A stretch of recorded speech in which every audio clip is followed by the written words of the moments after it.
اسبوع جديد وطلعت اسبوع جديده، طلعت الاسبوع ده اجمد مشروم برجر في مصر. المشروم برجر من اكتر انواع البرجر الناس كلها بتموت فيها، وهتلاقيه موجود في كل مطاعم البرجر تقريبا، ومش هتلاقي منيو مطعم برجر مش موجود فيه مشروم برجر. وانا من اكتر انواع البرجر اللي بحبها، وعندي فضول شخصي اعرف مين اجمد حد في مصر بيعمله، فجبت 14 مطعم وجبت منهم كلهم مشروم برجر عشان اشوف مين اجمد حد في مصر بيعمل مشروم برجر. والاسعار اللي هتحط كلها النهارده شامله 14% ضريبه وهيضاف عليها التوصيل بس. ولو عجبكم الطلعه ما تنسوش اللايك القمر، ولو مش عاملين سبسكرايب لا سماح تعملوا سبسكرايب. فمن غير كتير يلا بينا.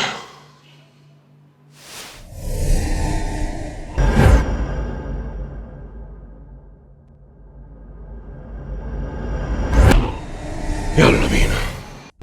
هنبدا من الارخص للاغلى، ونبدا باول واحد وده غريب بالنسبه لي، مينز برجر. وطبعا اللي متابعني من زمان هيبقى عارف ان مينز برجر كانت تجربته معايا زي الزفت، جبته ايام حظر كورونا واتنكدت نكد دولي، فدي تعتبر فرصه ثانيه ليه. ده مشروم برجر ب 75 جنيه وجبتهم كلهم ساندوتشز مش كومبو. منديل، جلافز، ساندوتش، وواحد كاتشب.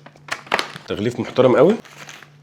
لا شغل عالي قوي ده يا باشمهندس. ده اسمه مشروم برجر، بيبقى عباره عن قطعه برجر مع مشروم ديمي جلاس وجبنه سويسريه وصوص مينس. نبدأ بمينس مشروم برجر.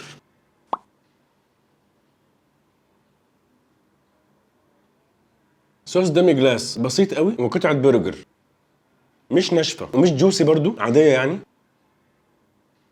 فلا مش مميز قوي يعني الصراحة. هو المشروم طعمه حلو، واضح ان هو مشروم فريش مش علب. هو احلى حاجة في الساندوتش، بس الميكس كله مع بعضه مش غني كده ويخطفك، لا هو عادي او اقل من العادي بشوية. مش عايزين نتقل عشان لسه في كتير قوي. نخش على اللي بعده بقى ب 85 جنيه اربز. واربز من المطاعم القديمه قوي اللي كان عندهم زمان برجر وبعد كده لغوه فتره ورجعوا له دلوقتي. فده مشروم برجر ب 85 جنيه. منديل والساندوتش. ده اسمه مشروم ان سويس، بيبقى عباره عن قطعه برجر مع جبنه سويسريه ومشروم ومايونيز في عيش بالسمسم. نخش على المشروم ان سويس بتاع اربز. البرجر ده بقى تحس ان احنا دخلنا في البرجر الماكدونالدزي اللي هو قريب من ماكدونالدز. قطعه برجر بمقياس الماكدونالدزيه، يعني فاست فود برجر، مستويه حلو، طعم المشروم حلو، الصوصات اللي معاها برده ماشيه الدنيا تمام، فحلو مش وحش يعني، بيقول حلو مش مضايقني جامد. نخش على اللي بعده بقى ونعلى شويه في السعر ب 110 جنيه هولمز. ده ساندوتش اسمه تشيزي مشروم ب 110 جنيه. منديل، ساندوتش، وباك كاتشب. ده اسمه تشيزي مشروم، بيبقى عباره عن قطعه برجر مع جبنه بيضه ومشروم مشوي وبصل مشوي وصوص رانش وخيار مخلل. والجدير بالذكر ان سندوتشات هولمز بتبقى دايما غرقانه صوص. نخش على التشيزي مشروم.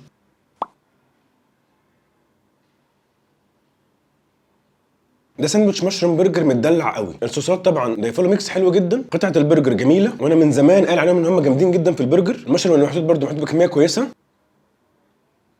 ومشروم فريش مش مشروم علب. اعتراضي الوحيد على صوص الرانش. صوص الرانش فصلني من تجربه المشروم برجر. ما بيتحطش صوص رانش مع المشروم، يعني ده لو محطوط بدل الصوص رانش صوص مشروم او صوص ديمي جلاس، يا نهار ابيض هيبقى في حته سابعه خالص. لان بجد الحاجه الوحيده اللي فصلني منه هو الرانش.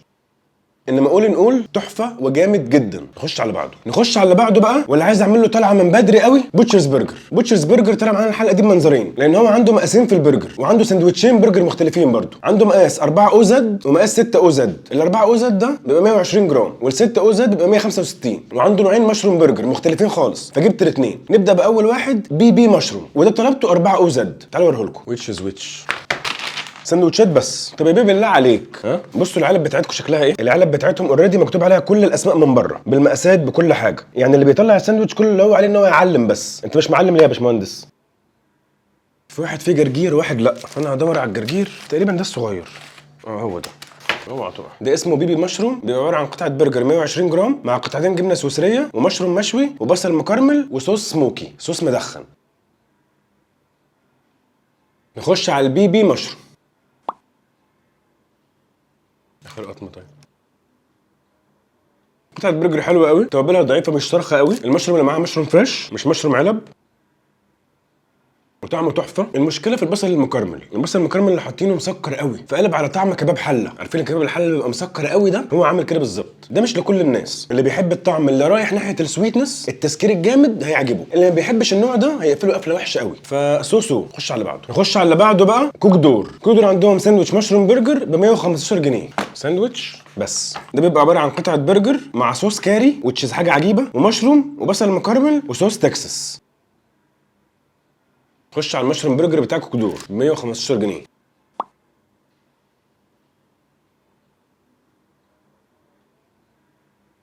هو مشروم علب محطوط معاه صوص كاري وبصل، فالمشروم مش واضح خالص لا طعما ولا احساسا في بقك، فلا كمشروم برجر ده اقل واحد جه لغايه دلوقتي. انا حاسس ان هو ملوش اي علاقه بالمشروم اصلا، مفيش اي طعم مشروم. نخش على اللي بعده. نخش على اللي بعده بقى ب 115 جنيه داديز برجر ساندوتش منديل وجلافز. ده اسمه داديز شروم، بيبقى قطعه برجر مع جبنه سويسريه ومشروم وبصل مكرمل. نخش على داديز شرومز وانا مش متفائل، لان حاسس ان البصل المكرمل ده هيخليه مسكر قوي برضو، بس هنشوف. يا جماعه انتوا ليه رابطين البصل المكرمل مع المشروم؟ المشروم لوحده كده باشا خلاص. انا عايز مشروم برجر، يعني انا بحب المشروم برجر، يعني هبقى حابب ان الطعم اللي يبقى طاغي في الساندوتش ده هو المشروم وصوص المشروم. ليه بصل مكرمل؟ ليه بصل مكرمل مسكر فيبقى هو اكتر طعم موجود في الساندوتش، يشيل لي كل حاجه جنبه بقى، يخليها اقل منه واضعف. از اكسبكتد المشروم كميته صغيره جدا بالنسبه للبصل المكرمل، فالبصل المكرمل هو اللي طاغي. طعم المشروم ما بيبانش لوحده خالص غير لما تاخده لوحده كده تدوقه، تحس ان ده مشروم. مع الساندوتش لا خالص، والبرجر جاب سيكه مش جوسي شويه كده، فكساندوتش مشروم اوت خالص. خش على اللي بعده. المفروض دلوقتي في ترتيب السعر ويلز كيتشن، انا طالب معاهم كلهم بس هو لسه ما جاش، فكانوا مش في الاخبار.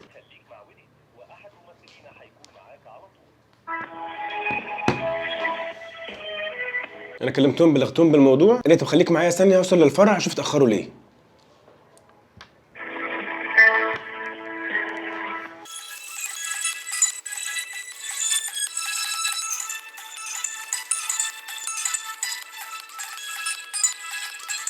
الو. مع حضرتك معاك يا فندم. تمام حضرتك. بس يا فندم انا بحاول اتواصل بس مع الفرق مع المندوب اخليه يكلمك، عشان بس الاوردر بس عارف ان هو اتاخر على حضرتك، فبحاول اخلي المندوب يكلمك يعني. الساعه 12، انا طالبه الساعه 9. انا عارف يا فندم، انا بعتذر لك جدا، بس هو اكيد في مشكله بس انا ما اعرفهاش. انا بحاول اتواصل مع المندوب اعرف ايه سبب التاخير بس. طب تمام ماشي، يعني هو هيطلبني؟ يا فندم بس لحظه بس معايا. طيب اتفضل.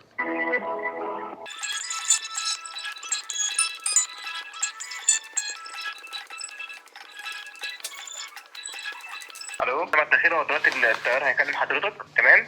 واستاذنك بس هو يعني بيعزل لك عن التاخير اللي حصل ده، وحضرتك ليك خصم 50% بسبب التاخير، وحضرتك هتحاسب بس على 86 جنيه. لا يا فندم، لا يجي الاوردر بس مش مشكله، مش عايز خصم ولا حاجه. هو بس انا استغربت ان انا يعني حضرتك ايه. انا فاهم دي اقل حاجه يا فندم، ده اعتذار يعني، دي اقل حاجه نقدر نقدمها لحضرتك على التاخير اللي حصل. يا باشا لا، كفايه ذوقك. هو بس ايه اللي حصل اول مره يحصل كده؟ هو بس عشان كان في راش تايم، واللي حضرتك عارف الجو بس صعب، فالطيار بيمشي بالراحه، ويعني بس يعني حاجات طارئه غصب عننا يعني. اوكي لا مفيش مشكله، من غير اي خصم بقى. خلاص تمام ماشي يا باشا حبيبي. لحظه بس معايا بعد اذنك، لحظه بس معايا. اتفضل. هو بس استاذنك بس تحاسب على 86 جنيه، دي حاجه بس ان الشركه مش هتتحمل على حد خالص، ده يعني اكسبشن كده حضرتك، عشان بس يعني اعتذار مننا بس ليه. حبيبي يا باشا، ما دام مش هيتحمل على حد ماشي، بس مفيش حد يتخصم له حاجه. لا مفيش حد يتخصم منه حاجه، ده اقل اعتذار مننا لحضرتك. حبيبي يا باشا كتر خيرك، ميرسي لذوقك جدا، شكرا. شكرا. العفو. ماشي يا باشا حبيبي، شكرا، مع السلامه. طبعا موقف محترم منهم جدا، هستناه يجي ونكمل. وصل ويلز كيتشن، ده بروكلين شرومز ب 115 جنيه، طبعا بعيدا عن الخصم اللي هم عملوه لي عشان الاعتذار على الموقف اللي حصل. هو سعره 115 جنيه، هم تقريبا سقطوا الاوردر اصلا. منديل مبلل والبروكلين شرومز ده بيبقى عباره عن قطعه برجر مع جبنه امريكيه ومشروم وصوص مشروم وصوص كونتري. طبعا غرقان صوص زي ما انتم شايفين كده. خش على البروكلين شرومز. العيش بتاعهم حلو قوي. قطعه البرجر باين ان هي مش برجر فاست فود، لا جورميه، اللي هو بيبقى لحمه مش بتاعه الفاست فود دي. مشروم فريش، الصوص اللي معاه حلو قوي برده، بس عيبه ان هو مالح. معرفش دي غلطه ولا هم النهارده مش مظبطين، بس هو اكتر حاجه مضايقاني فيه ان هو مالح قوي. وطعم المشروم من الصوص اللي محطوط مش واضح، يعني طعم الصوص طاغي اكتر من المشروم. لما بتركزوا قوي مع المشروم بتجيبوه، بس الصوص طاغي اكتر. فاهمين قصدي؟ دول الحاجتين اللي مضايقني فيه. انما كساندوتش برجر جامد قوي. نخش على اللي بعده. نخش على اللي بعده بقى بافلو برجر، ده شيتاك مشروم ب 120 جنيه ساندوتش بس برضه. ده بيبقى قطعه برجر مع مشروم سوتيه وجبنه شيدر ومايونيز كريمي.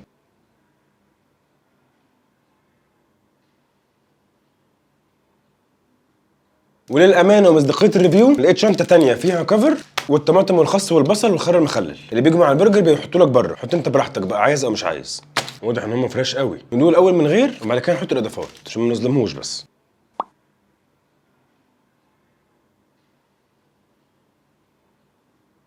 مشروم فريش تحفه، صوص تحفه، بس قطعه البرجر غريبه قوي. حاسس ان هي ما كانتش كده، حاسس ان هي قطعه برجر مجمده. عارفين المجمد بتاع السوبر ماركت ده؟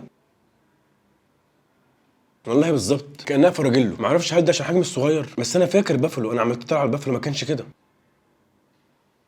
زي ما قلت لكم كنت عامل مشروم حلو جدا والصوص اللي معاه حلو قوي. عيبه الوحيد هو قطعه البرجر نفسها، هي اللي من كده عليا. حط كده قطعه بصل، قطعه خيار مخلل واحده بس، ربع خصايه على قد القطمه بتاعتي، وطماطم زي بعض، حته طماطم صغيره برضو. خد قطمه كده بالمكونات ونشوف كده قبل ولا بعد. لا كمشروم برجر هيبقى احسن من غير، هيبقى واضح طعمه اكتر. كبرجر حرش كده احلى طبعا، بس طبعا بقى طعم المشروم هيقل لان هيبقى فيه طعم بصل ضارب وكده. فحلو كمكونات، كبرجر مش قد كده. خش على اللي بعده. خش على اللي بعده بقى هارديز. ده مشروم برجر ب 120 جنيه. مناديل، ساندوتش، كاتشبايه. ده اسمه مشروم ان سويس ثيك برجر لان في الطلعه بتاعتهم عجبنا الثيك برجر اكتر من البرجر الصغير. بيبقى قطعه برجر عريضه مع جبنه سويسريه سايحه ومايونيز فلفل اسود ومشروم في عيش بريوش. خش على المشروم ان سويس هارديز يا بيه.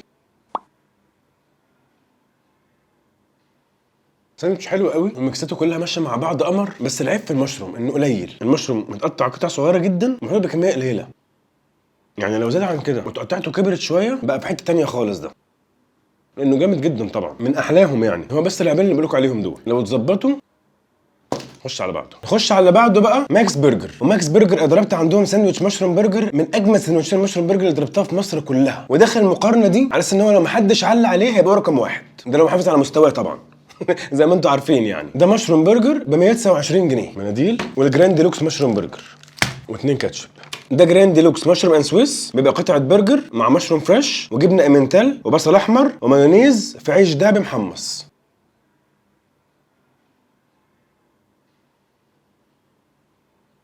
شايفين كميه المشروم كتيره ازاي في المكلف منه، متفائل بيه خير قوي. نخش على الجراند ديلوكس مشروم. مشروم فريش، جبنه امنتال، جبنه شيدر، قطعه برجر عريضه اللي هي الجراند مش العاديه الصغيره. ميكس حلو جدا جدا. وعاملين هنا بقى اللي انا لسه كنت بقول عليه في هارديز، ان المشروم محطوط بكميه كبيره وتقطعته كبيره. يعني بصوا المشروميه كبيره ازاي، مش نونو زي هناك وحبه صغيرين، لا ساندوتش جامد قوي قوي. محتاجين بس صوص المشروم يزيد عن كده شويه عشان يبقى طعمه اوضح. انما من اكتر البراندات اللي مظلومه في مصر ماكس برجر. ده حلو قوي. نخش على اللي بعده. نخش على اللي بعده بقى اغلى بجنيه واحد من ماكس برجر، تشوكس. ده اونيون اند مشروم ب 130 جنيه. جلوفز، 3 كاتشب، مناديل، والساندوتش المتين. ده بيبقى قطعتين برجر مع شرايح جبنه وبصل مكرمل وسويت مشروم وصوص تشوكس.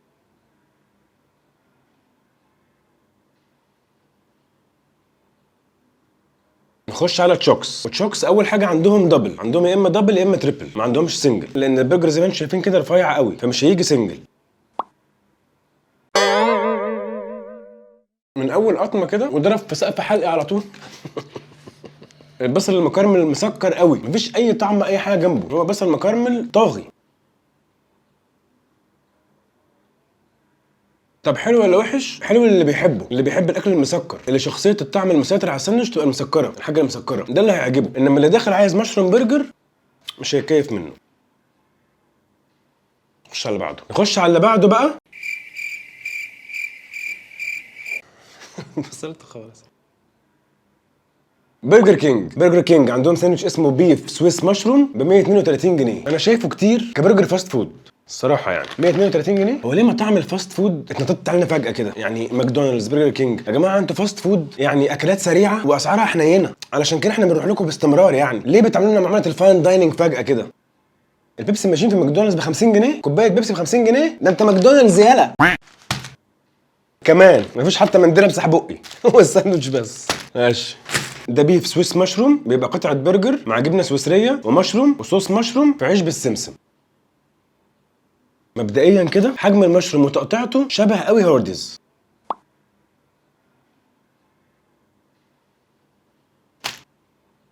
بس على عكس هارديز بقى، قطعه البرجر في هارديز اكبر، طعمها واضح اكتر، طعمها احلى، المشروم طعمه واضح اكتر من هنا، وهارديز ارخص. فليه؟ يعني ايه المبرر ان انا ادفع 132 جنيه في ساندوتش اقل حلاوه واقل مكونات واقل قطعه برجر؟ ايه المنطق؟ انا عمال اضرب فيه قربت اخلصه والله ما الاقي منطق. لا طبعا فاست فود بفاست فود اروح هارديز طبعا. نخش على بعض. نخش على اخر واحد قبل اخر اتنين، لان اخر اتنين في الاسعار ليفل الوحش. بوتشز برجر تاني. ده بورتوبيلو مشروم برجر 6 او زد اللي هو 165 جرام ب 136 جنيه. ده بيبقى قطعه برجر 165 جرام مع بورتوبيلو مشروم وجبنه امنتال وجرجير وصوص بلسمك.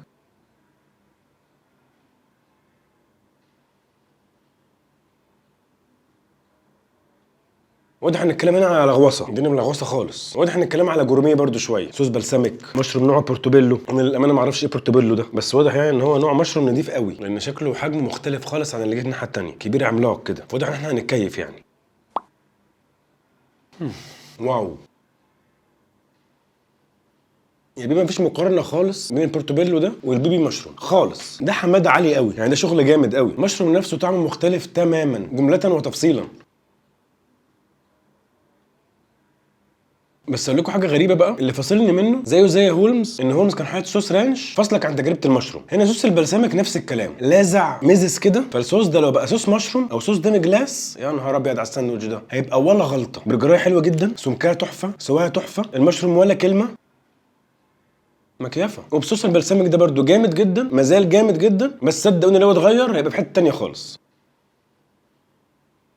رهيب. نخش على اللي بعده. نخش على قبل الاخير بقى، تي جي اي فرايدايز. عاملين سويس مشروم ساندويتش ب 240 جنيه، وهنا السعر هينط من 136 ل 240 الساندويتش. والجدير بالذكر ان انا بكلمه قال لي بص يا فندم، هو الساندوتش بيبقى فيه بصل، فعادي اسيب البصل؟ قلت له اه عادي مفيش مشكله، يعني ما اشيلوش اسيبه؟ قلت له اه يا فندم سيبه عادي. النمره غلط يا عماد. مش انا ما بحبش البصل، انا بحب البصل جدا. مناديل، مناديل تاني بيجي معاه فرايز. هو كده بيجي معاه فرايز من غير ما نطلبه زياده. والدبابه ده، اوه لا لا لا، المنظر لوحده يفتح النفس.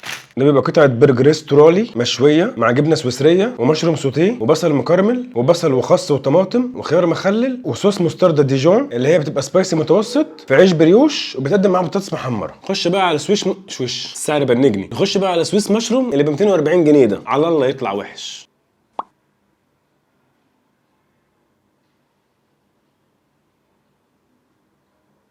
هو الطعم عجيب قوي.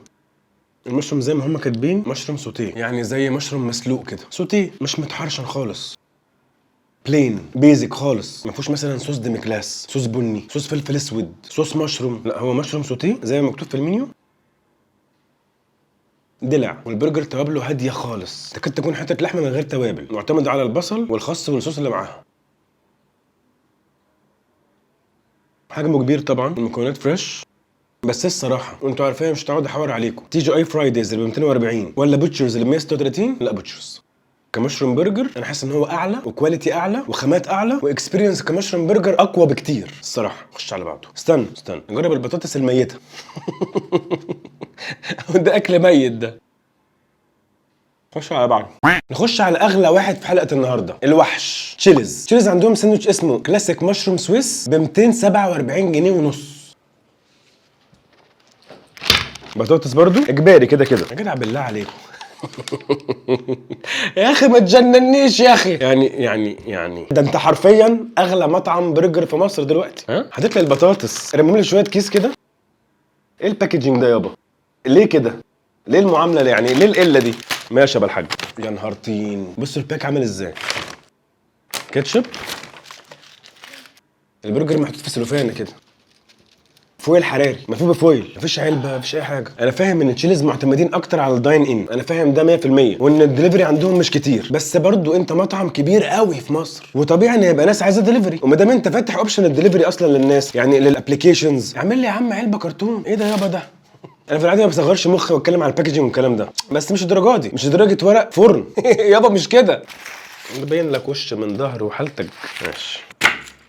ده بيبقى عباره عن قطعه برجر 220 جرام مع مشروم وجبنه سويسريه وخس وطماطم ومايونيز.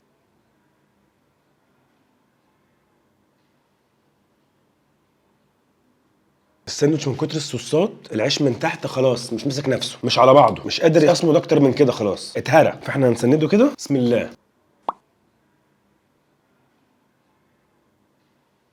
قطعه البرجر سالوني عايز تسويتها ايه، قلت لهم ميديوم ويل. ميديوم ويل بتخلي اللحمه طريه شويه، فيها جوسنس كده، غير الويل دان. ويل دان بينشف. هو للاسف مش جوسي خالص برضو. قطعه برجر كبيره جدا، مستويه حلو بس مش جوسي خالص، ومش جافه. مش جافه اللي هو ناشفه، لا طريه بس ما فيهاش جوسنس بجنيه. المشروم اللي معاه مشروم سوتيه زي اللي مع تي جي اي فرايدايز بالظبط، برضو مش متحقق خالص تقريبا. سوتيه يعني، معتمد على الصوص اللي معاه.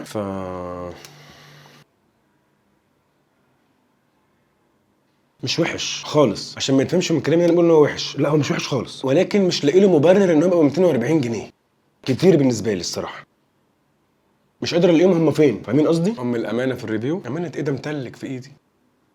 تعالوا لكم خلاصه خلاويص اقول لكم بقى الخلاصه. بصوا، اجمد 4 في الحلقه دي من الاقل للاعلى هم دول، كقيمه مقابل سعر، وسعر حلو جدا بالنسبه للمشروم برجر. اربز ساندويتش، هو عارف هو بيقدم ايه، فاست فود برجر عامله حلو، كميه مشروم محترمه، طعم مشروم واضح في بقك وغني وهيكيفك. فكفاست فود برجر هم عارفين هم فين وسعرهم مناسب جدا. اللي بعد كده ليفل اعلى في التميز وفي البرجر وفي الطعم، هاردز عامل شغل حلو جدا. كل العيب بس ان كان المشروم صغير قوي وكان محتاج يكتر عن كده، وده اللي حققه ماكس عامل شغل عالي فوق ما تتخيلوا. كفاست فود مشروم برجر هو توب في مصر، رقم 1. والفاين دايننج والحاجه اللي في حته تانية بقى، ليفل تاني خالص، هو البورتوبيلو مشروم بتاع بوتشرز برجر، في حته تانية خالص. نوع البورتوبيلو مشروم ده كنوع مختلف تماما، حجمه كبير، طعمه واضح، الصوصات اللي معاه حلوه، البرجر نفسه كمان طعمه حلو جدا. كل اللي كان ناقصه بس ان يغيروا البلسميك صوص ده بصوص ديميجلاس او صوص مشروم فلفل اسود كده. يا نهار ابيض، هيبقى رقم 1 في مصر مستريح. ودي كده خلاصه الخلاصه.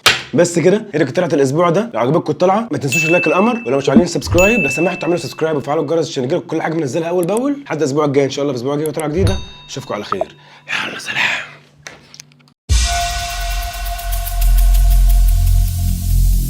Every single day